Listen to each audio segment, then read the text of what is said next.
తీసుకుంటారా లోపల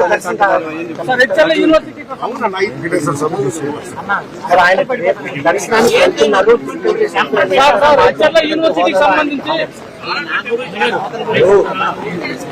అన్ని మతాలను మనం గౌరవించాలి. చర్చికి వెళ్తే వాళ్ళ విధి విధానాలు నేను పాటిస్తాను. మసీదుకి వెళ్తే వాళ్ళ విధి విధానాలు నేను పాటిస్తాను. గుడికి వెళ్తే విధి విధానాలు పాటిస్తాను. కొన్ని వాళ్ళ విధి విధానాల్లో సంతకాలు పెట్టాలి, కూర్చోవాలని, వాళ్ళ పైన కూర్చోవాలని, మహిళలు ఒక సైడ్ కూర్చోవాలంటారు. అయినా మనం గౌరవిస్తాం, పాటిస్తాం. అది మాజీ ముఖ్యమంత్రి గారు 800 ఎమ్మెల్యే గారు కూడా పాటిస్తే బాగుంటుందని లడ్డు నేపథ్యంలో ఆయన మాత్రం దీక్ష రూపంలో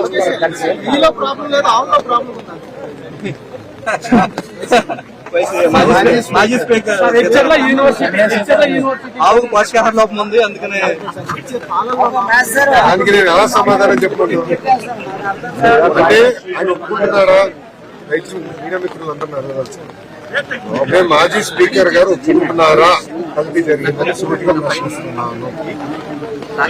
ఇప్పుడు మీడియా మిత్రులందరూ కూడా తెలుసు, మీరు కూడా 5 సంవత్సరాలు తిరుమలకి వెళ్ళినారు.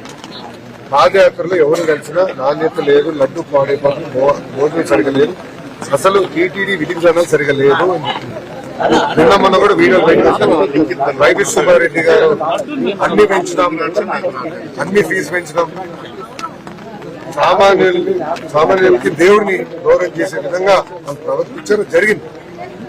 అవన్నీ కరెక్ట్ చేసే క్రమంలో ఇది బయటకు వచ్చింది. నేను కూడా ఈయో గారికి చెప్పాను, మొత్తం ప్రక్షాళన చేయండి, అన్ని టెస్ట్ చేయండి.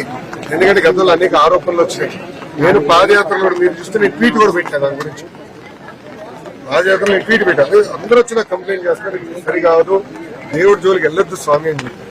ఏమైందో ప్రజలే చూస్తారు, ప్రజలే కొనపడుతున్నారు.